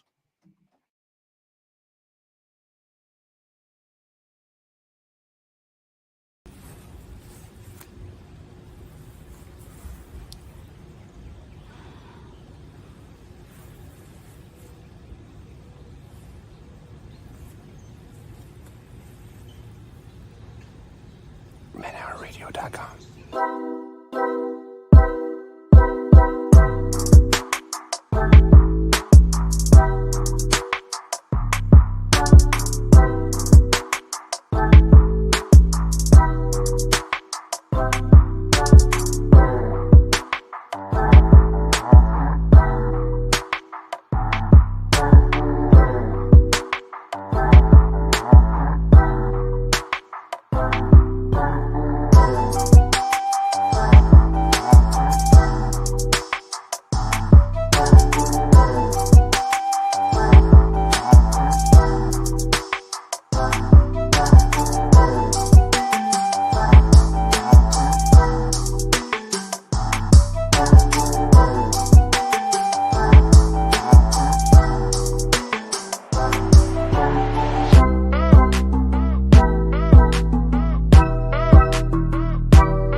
All right. The one with the 2-minute black screen, right? Yeah. So I've seen that one before. That's a more normal one. But anyway, we get some comments here before we get into the NFL Championship weekend. One comment that I really want to get into here is Rule the Jungle.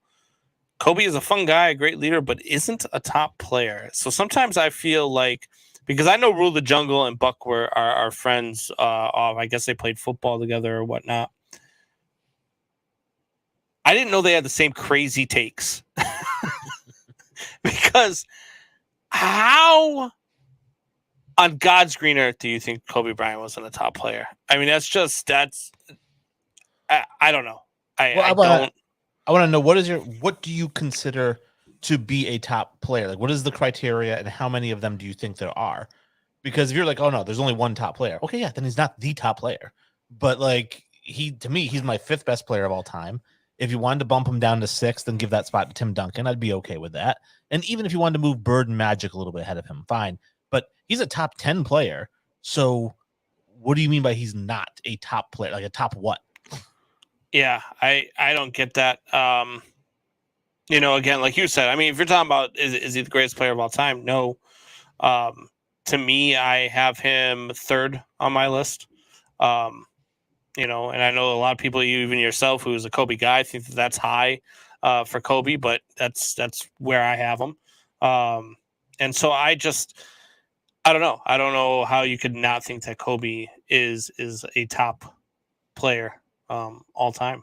But interesting to hear what your 1 through 10 would look like if Kobe Bryant is not in it, because I think we would have some arguments there for sure. Grayson Allen, number 1. Grayson Allen. And he's also going to have Kyrie Irving at number 2. So let's get into the championship weekend here in the NFL. We have the 49ers and the Rams. They are kicking it off on Sunday afternoon. What's the matchup you want to see the most in this one? I'm really curious to see that 49ers offensive line because obviously Aaron Donald is a double team, maybe even a triple team, no matter where he is on the line. But Von Miller looks really tough against the Bucs. So if you're getting like playoff Von Miller and Aaron Donald, I really want to see how that offensive line handles it. Yeah, and that's actually the same exact one that I have. I want to see the offensive line of the Niners versus the defensive line of the Rams. I want to see if Jimmy G is going to be able to survive. I know we watched a team in the Cincinnati Bengals who had 9 sacks last week and still won the game. I wouldn't recommend that as a recipe for victory, but they found a way to do it.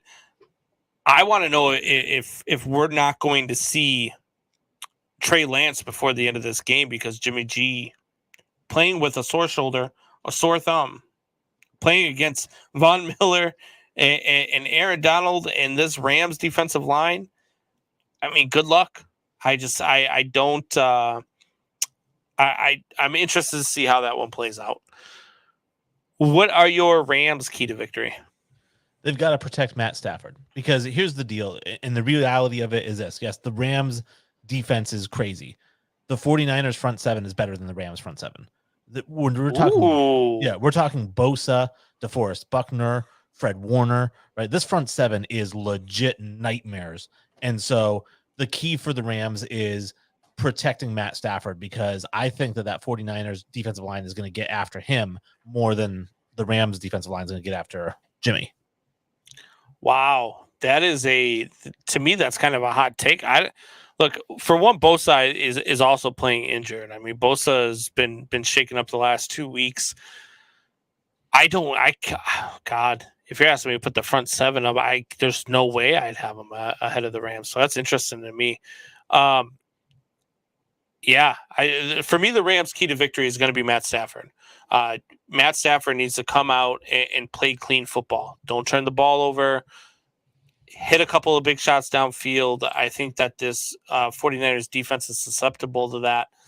And I think that you can beat this Rams defense with those long balls. So to me, it's Matt Stafford. How good of a game does he have? What are your 49ers' key to victory? Stick to the formula, right? Keep making Coca-Cola. Don't make any new Coke, all right? Basically, run the ball, play good defense, let Jimmy throw it 15 times a game. And he doesn't throw any touchdowns. He's going to throw for 126 yards, but you're going to win. So stick to the formula. That's what wins. Yeah, my key to victory is actually the defense that we just talked about, who I don't think is on the same level as the Rams. But the key is going to be getting to Matt Stafford, making him uncomfortable in the pocket, forcing him into making mistakes. Can you get to him enough to make him uncomfortable? That's the 49ers' key to victory for me. Who do you have winning and what's the score? 49ers 2017. Wow, 20-17. This Rams offense is playing at a very high level right now. This Rams team is playing at a very high level right now. I know the 49ers have won 6 in a row. I do. I know it. And I know that the only reason that the 49ers are in the playoffs is because they erased a 17-point deficit to the Rams in week 18. But this time, with the way that the Rams are clicking, maybe this is the one time that they don't take the foot off their gas too early. This is the one time that they're going to go out there and score more points than the other team, and it's just going to be impossible for them to get back into it. I am going to go big on this one, and I am going to go with the Rams putting up a 40 burger and winning this one 42-20. 42-20 Rams on this one. I've got a big blowout win for the Rams. Yeah, that's at least 2 dozen eggs in your face, I think, at the end of this game. It's not going that way. I hope it doesn't. I really do. I hope that it's going to be a closer game. The Rams are so damn good, and maybe I'm just rooting for Matt Stafford so hard to get a ring because I've been on his wagon for a long time of being one of the most underrated quarterbacks in the league, and it's sad for Detroit Lions fans, right? To go and see a guy who led their team and who they kept saying was the problem. They get rid of him. He goes to a team that says, hey, let's give you some weapons. And now he's going to an NFC title game. It says a lot. I like Matt Stafford. I think Matt Stafford is, again, one of the most underrated quarterbacks of all time. He is one of the toughest quarterbacks I've ever watched play the game. So that might be swaying my opinion a little bit there. The 49ers have beaten the Rams twice this year. And one of the reasons, and this is going to be the third time, and one of the reasons is because, listen, I understand the Rams just beat the Bucs. Here's the thing about the Bucs. The Bucs have probably the best run defense in the NFL. I mean, Akers, I think, had 22 carries for 31 yards, which is kind of what I predicted. They don't let people gain yards. Well, here's the thing that the Bucs don't do. They don't pressure the quarterback. They're not great at that. And I know they did a little bit, but that's not their strong suit. Their strong suit is stopping the run. The 49ers get after the quarterback and they stop the run. So you really don't have any weaknesses in that front seven to exploit. And I think the only way to beat the 49ers is to play a game management style of football. If you try to go out there and beat them as a quarterback, you're going to lose 100% of the time. Just ask Aaron Rodgers. Okay. He should have been managing the game, not trying to win it.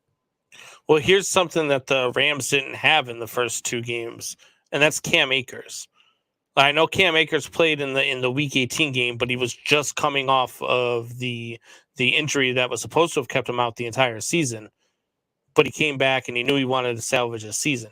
Cam Akers being healthy, Cam Akers working on all cylinders is what has made this Rams offense so explosive in this postseason, because you now have a threat that you have to worry about in the backfield that opens things up for the passing game, and that's what's done it for the Rams, and I think it's going to do it again. If Stafford throws for 300 yards, the Rams lose. Wow. Okay. I thought you were going the other way there. Nope. They can't win. They can't win with him airing it out. All right, so then we got Bengals Chiefs. Which matchup do you most want to see in this one? Come on. Joe Burrow versus Patrick Mahomes. I mean, who wants to see anything other than that? Well, you don't get to see Joe Burrow versus Patrick Mahomes. You get to see Joe Burrow versus the Chiefs defense, and you get to see Patrick Mahomes versus the Bengals defense. Yeah, whichever team wins, they're going to say that quarterback beat the other quarterback. So guess what? This is what it is. All right, so yours is Mahomes versus Burrows. Mine is actually going to be Jamar Chase versus the Honey Badger. I'm going to be interested to see, for one, if the Honey Badger is even going to play because of the concussion. But to me, that is the premier matchup. Can he wreak enough havoc on Jamar Chase and not allow Jamar Chase to have a big game? And Jamar Chase to me is going to be, within the next 2 to 3 years, he's going to be the new Devontae Adams and the new DeAndre Hopkins. He's going to be the number one wide receiver in this league. I have a lot of respect for Jamar Chase. I like what he's doing. So for me, that's the matchup I most want to see. What is your key to victory for the Bengals? Well, I think it's fun because we both picked people who aren't going to match up against each other.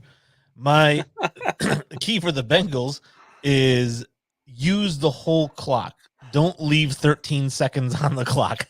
Use it all up.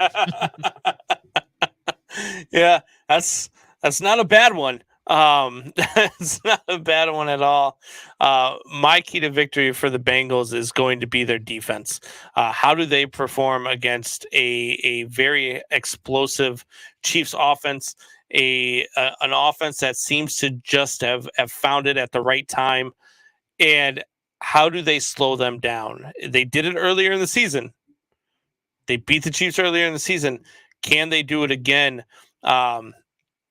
It remains to be seen, but that's my key to victory. There is that defense and how they perform against that Chiefs offense.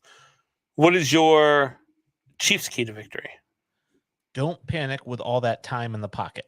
So you just got done playing Buffalo, who was chasing Mahomes all over the field, and he was throwing sidearm passes and behind the back passes and passes with his face, and there's really nothing you can do. But we saw him do that against like this ridiculous defense and pass rush and this ridiculous secondary and linebacking crew.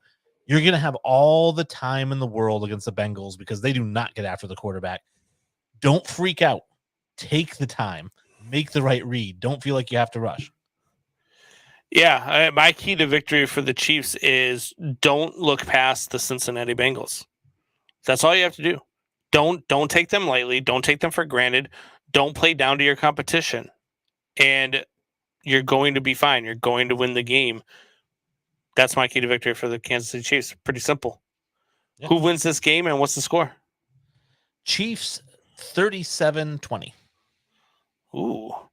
Now, I said my key to victory is don't take the Bengals lightly. Don't think that you're going to walk in there and you are going to just walk all over this team. That's exactly what the Kansas City Chiefs are going to do. I think they are going to play down their competition. They've done it all year long. I don't think this is going to be any different time. I think they're going to allow the Bengals to gain confidence. I think they're going to allow the Bengals to stay in this game, and I think it's going to backfire on them.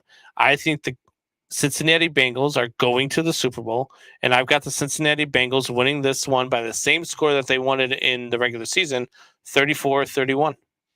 This is their fourth consecutive AFC championship game. Andy Reid does not go into any game unprepared. Now, he's horrible at clock management. I don't think he's a great coach in clutch time.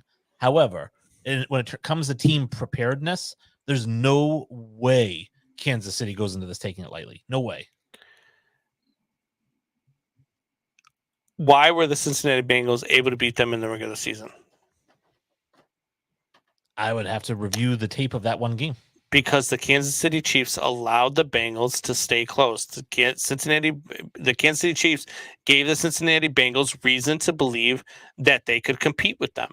And that's what they're going to do again. The Cincinnati Bengals are going to have the confidence at the end, and Joe Burrow is talented enough to make you pay for it. I think Joe Burrow is great, and I think he's on the same level as Josh Allen, who did not make them pay for it. So unless Joe Burrow is going to call the heads instead of tails, right? We don't know how this one's going to play out. Plus, I don't think he has the same kind of defense that Josh Allen has. So it's going to be a bad, rough day for the Bengals. And you know how I can tell if the Chiefs are taking them lightly is if Tyrann Mathieu matches up on Jamar Chase. Then they're taking it lightly. He's not going to match up. He's a safety. He's not going to match up with them one-on-one. But Jamar Chase is going to be able to beat their corners. That's where it's going to come up to the Honey Badger to how he plays Jamar Chase. Is he going to have a good game? The Honey Badger is their best pass defense. He's their best weapon. He's been their best weapon for a long time. Their cornerbacks are not very good. It's that the deep backs, your safeties, that really helped that Kansas City defense. And that's why I had the Jamar Chase versus the Honey Badger. Well, then you're looking at the wrong safety because Jamar Chase is a linebacker safety hybrid. He plays down in the box. He doesn't play the one over. Like, when they go one man deep, it's not Matthew.